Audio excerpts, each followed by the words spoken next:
Abdul Samad Siddiqui foundation के ज़रिए तमाम जो ये मुफ्त मेडिकल कैंप रखा गया है, यहाँ पर हमारे साथ मौजूद है डॉक्टर निगार बी अंसारी साहबा, जो कि माहिर अमराज ख़वातीन की बिलखुसूस जो ख़वातीन के जो मर्ज़ होते हैं उनमें एक महारत हासिल लगती है। आइए हम उनसे बात करते हैं। डॉक्टर निगार अंसारी साहबा, आपका आमना सामना मीडिया में इस्तकबाल। शुक्रिया। अस्सलाम वालेकुम। वालेकुम।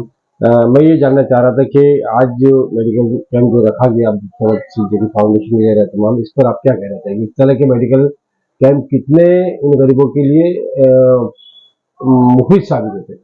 देखिए, हम इस माशरे में रहते हैं जहाँ पे काफी हद तक लोग अभी भी इस मकाम पर है कि अपने सेहत के मुतालिक पहली बात उन्हें मालूमात नहीं होती। जी। दूसरी बात ये है कि अगर मालूमात अगर उन्हें होती है तो वो अपने इलाज के लिए आगे बढ़कर आ नहीं पाते, क्योंकि माशी हालात उतने अच्छे नहीं है। जी। तो इस तरह के कैंप अगर हमारे माशरे में हो रहे हैं तो बिल्कुल ये बहुत ज्यादा मुफीद साबित होते हैं। जी। आज भी हमने जो कैंप किया उसमें बहुत लोग ऐसे आए थे जो जिनकी माली हालत काफी अच्छी नहीं थी। मैंने उनसे पूछा भी कि अभी आप दवाइयाँ कैसे लेंगे, तो वो कह रहे थे कि शायद हमें लगा था कि यहाँ पे दवाइयाँ भी मुफ्त मिल रही हैं। मैंने इस चीज के लिए कहा कि नहीं, दवाइयाँ तो नहीं है, डॉक्टर्स आपको देख लेंगे, आपको डेफिनेटली जो भी रहेगा उसके अंदर जो भी दवाइयों का रहेगी कीमत उसके अंदर हम कंसेशन करके दे देंगे, लेकिन पूरी तरह से मुफ्त दवाइयाँ तो नहीं है। तो मतलब कुछ लोगों की उम्मीदें रहती हैं, हम माशरे के डॉक्टर्स से या फिर जो भी बाकी के लोग उनसे काफी उम्मीदें भी रखते हैं। तो अगर ऐसे हालात में हम लोग इस तरह के कैंप अरेंज करते हैं या इंतजाम करते हैं तो बिल्कुल उससे बहुत ज्यादा मदद भी होती है लोगों को, उनको तसल्ली मिलती है कि हाँ हमारे लिए भी कोई है जो हमें भी देख रहा है। सही है। और ये तो ऐसा खैर का काम है जहाँ आप वो प्रोफेशनल तरीके से एक डॉक्टर है, वहाँ इस तरह की ये खिदमत अंजाम दे रही है जो खैर के ताल्लुक से अब्दुल समद सिद्दीकी फाउंडेशन हो या आप जैसी मिल्लत की जो बेटियां हैं, तो ये खिदमत अंजाम दे रही है। अल्लाह ताला इसका बहुत नेक अजर देगा इसका। जो माशी तौर पर पसमानदा है, जाहिर सी बात है कि आपने यहाँ पर उनको चेकअप कर लिया, उनको दवाएं लेनी है। और तो मुझे यहाँ ये भी पता चला कि इस सेंटर में जो कि ये हेल्थ केयर सेंटर है, यहाँ पर जेनेरिक जो दवा है इसका भी जो है यहाँ पर इंतजाम होने जा रहा है बहुत करीब, और डायलिसिस भी है। इस पर आप क्या कहना चाहेंगे? जैसे मैंने काफी हद तक काफी सालों तक गवर्नमेंट हॉस्पिटल में काम किया है, ठीक है, तो हम जानते हैं कि लोगों को एक मर्तबा के बाद में दवाइयों लेने का जब मौका आता है तो वो दवा अफोर्ड नहीं कर पाते, ठीक है। तो जेनरिक दवाइयों का ऐसा है कि ये दवाइयाँ काफी हद तक सस्ती मिल जाती हैं, उतनी ही इफेक्टिव होती है, सस्ती मिलती है, लेकिन लोगों को इस बारे में पता ही नहीं होता। उन्हें पता होता है कि दवाई डॉक्टर ने ये लिखी है तो हमें यही लेनी है, चाहे वो कितनी महंगी क्यों है, जबकि वो जरूरी नहीं है कि वही दवा दी जाए। बेसिक हमारे ऐसा होता है कि दवा के अंदर जो मेन मादा है वो होना चाहिए, अब वो कोई भी कंटेंट होनी चाहिए, वो कोई भी ब्रांड की हो, उससे फर्क नहीं पड़ता। और यहाँ से जैसे डॉक्टर अंसारी साहब जो इसके पूरे डायरेक्टर है एक तरह से होम के, अब्दुल समद सिद्दीकी फाउंडेशन भी देख रहे हैं वो, और ये हेल्थ केयर सेंटर भी देख रहे हैं। उन्होंने बताया कि इस जो यहाँ पर जेनेरिक जो मेडिकल स्टोर खुलेगा वहाँ पर सिप्ला कंपनी की दवाएं होंगी, ब्रांडेड कंपनी की दवाएं हम यहाँ देंगे बहुत कम कीमत पर। ये एक बहुत बड़ी बात है। मेरा अगला सवाल मोहतरमा ये है कि जैसे हम आपका वेट कर रहे थे, आप वो खवातीन को देख रही थी, उन मरीजों को देख रही थी जो औरतें आ रही थी। हम आमतौर से बहुत सारे मेडिकल कैंप हमने कवर किए हैं जहाँ पर लाइन लगी रहती है और बहुत सारी भीड़ होती है। वो आए और रस्मी तौर पर चेक किया 1 से 2 मिनट में और पेशेंट चला जाता है, उसको लगता है कि हाँ भाई मेरा। लेकिन मैंने ये देखा कि आप एक एक पेशेंट को बहुत ही तफसील से उसकी रिपोर्ट तैयार कर रही थी, आप देख रही थी कि पेशेंट को 10 मिनट देना, 12 मिनट देना। ये बहुत बड़ी बात है कि आपने उसको अपनी जिम्मेदारी समझते हुए उनका मुआयना कर रही थी। तो ऐसी बहुत सी खवातीन आई आपके पास में, ज्यादातर बीमारियां कौन सी थी और उनके लिए आप क्या मशवरा देना चाहेंगे? देखिए, आज के जो कैंप में मैंने जो देखी है बहुत सारे लोगों को, एक तो डायबिटीज, दूसरा ब्लड प्रेशर की तकलीफ। सिर्फ खवातीन नहीं, मर्द हजरात भी जो यहाँ पर आए हुए थे, उनमें ऐसा है कि बहुतों को पता है कि उनको तकलीफ है, सभी को पता थी, उन्होंने कुछ टाइम के लिए दवा ली और उन्हें लगा कि इसके बाद में हम ठीक हो जाएंगे, बट ऐसा नहीं होता। डायबिटीज और ब्लड प्रेशर ऐसी बीमारियां होती है जो एक हद तक कंट्रोल में आती है, ऐसा नहीं कि नहीं आती है, लेकिन उसके लिए आप दवाइयां बंद करके आप ये सोच ले कि हम ठीक हो गए हैं, ऐसा नहीं है। उसके लिए हमें जरूरी है दवाइयां खाएं, खाने पीने में परहेज करें, एहतियात करें, वजन कम करना, खाने में परहेज करना एक बहुत ही इम्पोर्टेंट हिस्सा है इसके ट्रीटमेंट का। अगर वो हम अच्छे से पूरी तरह से हम उससे फॉलो कर रहे होते हैं तो हमें काफी हद तक बेनिफिट मिलता है, वजन कम करने के बाद में बीपी कम होता है अपने आप, डायबिटीज कंट्रोल में आती है अपने आप, जी लेकिन वो सब किए बिना हम 4 महीना दवा लेके बंद कर दें, ऐसा नहीं है। नहीं होता है। तो हमारे मुआशरे में इस चीज की जानकारी और इस चीज का इम्पोर्टेंस पता होना बहुत ज्यादा जरूरी है कि हम जो खा पी रहे हैं उसका हमारी सेहत पे बहुत ज्यादा इफेक्ट पड़ता है। जी तो उस चीजों में अगर हम तब्दीलियां ले आए तो काफी हद तक हम ये चीजों को कंट्रोल कर सकते हैं। जी और सेम टाइम पे आप जब भी दवा शुरू कर रहे हैं तो अपनी मर्जी से दवाइयां बनना चाहिए। जी आप दिखाएं डॉक्टर को, आपको अगर अच्छा लग रहा है, हाँ मुझे अच्छा लग रहा है, आप फिर भी एक बार दिखा लें कि हाँ क्या ये मैं दवाइयां बंद कर सकता हूँ या नहीं बंद कर सकता, क्योंकि ये चीजें आगे जाके बहुत बड़ी तकलीफ क्रिएट करती है। और ये हमने बहुत बार देखा है। मैंने आज ही कैंप में एक खातून को देखा है जिनको डायबिटीज और ब्लड प्रेशर की वजह से ऑलरेडी पैर की नसों की तकलीफ शुरू हो चुकी है, उनको किडनी पे असर पड़ना शुरू हो चुका है, अनकरीब होगा कि उनकी आंखों पे भी असर पड़ेगा।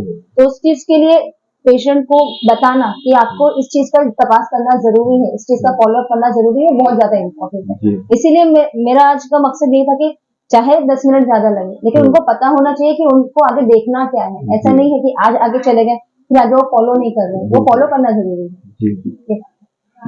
ये जो सेहतमंद लोग होते हैं, चाहे वो कोई खातून हो या मर्द हो, जैसे पता नहीं चल पाता कि भाई उन्हें शुगर की बीमारी में छू लिया है, तो इसके लक्षण क्या होते हैं? किस तरह से पता चलेगा भाई मुझे शुगर हो सकती है या हो गई है, क्योंकि पहले नहीं थी अब हो गई है, कैसे पता चलेगा ये? देखिए, डायबिटीज के लिए, शुगर के लिए जो तकलीफ होती है, सबसे पहला जो पेशेंट को तकलीफ शुरू होती है इसके अंदर, इनको ये होता है कि उनको पेशाब ज्यादा होने लगता है। पेशाब करने की जो मिकदार है दिन में वो बढ़ जाती है। और सेम उसी वक्त में उनको प्यास ज्यादा ज्यादा लगने लगती है, भूख ज्यादा लगती है। एक्चुअली क्या होता है, डायबिटीज में हम जो शुगर हमारे शरीर में बढ़ता है तो वो पेशाब के जरिए बाहर निकलता है, तो एनर्जी एक तरह से पेशाब के जरिए लॉस हो रही होती है, उसके साथ साथ पानी भी जाता है। तो पेशाब ज्यादा होता है, प्यास ज्यादा लगती है, भूख ज्यादा लगती है, साथ में लोगों को वजन बढ़ने लगता है। वो एक बहुत इंपॉर्टेंट चीज है जो हमें ध्यान रखनी चाहिए। अगर किसी पेशेंट का वजन रेट से बढ़ रहा है तो उसके अंदर डायबिटीज, ब्लड प्रेशर और थायराइड का तपास करवा लें, वो जरूरी है। इसमें वजन बढ़ता ही है कि कम भी होता है? डायबिटीज में कभी कभी होता है कि वजन कम होता है, लेकिन वो अलग तरीके का डायबिटीज होता है। अच्छा। वो अलग तरीके का होता है, वो टाइप 1 डायबिटीज बोलते हैं, जिसके अंदर इंसुलिन वगैरह की जरूरत शुरू नहीं पड़ने लगती है, वो अलग होता है। अच्छा। जो हम लोग नॉर्मली जो ज्यादा मिकदार में देखते हैं, तकरीबन 80% लोग टाइप 2 डायबिटीज के होते हैं। अच्छा। तकरीबन, और उनके अंदर वजन बढ़ना ज्यादा कॉमन है, क्योंकि वो एक तरह से क्या कहेंगे, हम लोग खाने पीने की वजह से हमारा जो वजन बढ़ता है तो हमारे बॉडी में इंसुलिन का रेजिस्टेंस आने लगता है। इंसुलिन ऐसा हार्मोन होता है बॉडी में जो शुगर को कंट्रोल रखता है। तो अगर बॉडी में हमारा वजन बढ़ रहा है तो इंसुलिन काम नहीं कर पाता, काम नहीं करने की वजह से पेशेंट का शुगर बढ़ने लगता है। तो वजन बढ़ना एक कारण होता है डायबिटीज होने का। तो इसके लिए अगर किसी का वजन बढ़ रहा है तो उसको थायराइड का और डायबिटीज का चेकअप कराना जरूरी है। और सेम टाइम अगर डायबिटीज हो रहा है तो वही पेशेंट को आज नहीं तो कल बीपी का तकलीफ आना शुरू हो जाता है। तो अगर किसी को वजन बढ़ रहा है, पेशाब ज्यादा हो रहा है, खाना भूख ज्यादा लग रही है या प्यास ज्यादा लग रही है, तो उनको बेहतर है कि चेकअप करा लें। आइडियली तो ऐसा कहा जाता है कि अगर किसी इंसान की उम्र 40 के ऊपर हो गई तो हेल्थ चेकअप करा लें। 2-3 साल में एक बार कराए, चलो मैं हर साल नहीं बोलती हूँ, 2-3 साल में एक बार करवाना, क्योंकि हमें पता होना चाहिए कि हमारी सेहत का अभी क्या है, ताकि उस चीज के लिए हम जो एहतियाती कदम है वो टाइम पर उठा। जैसे आपने अभी पिछले उसमें बातों बताया कि अगर शुगर की बीमारी में अगर एहतियात नहीं बरती जाए, दवाई नहीं ली जाए, उस पर किडनी पर असर पड़ता है, आंखों पर असर पड़ जाता है।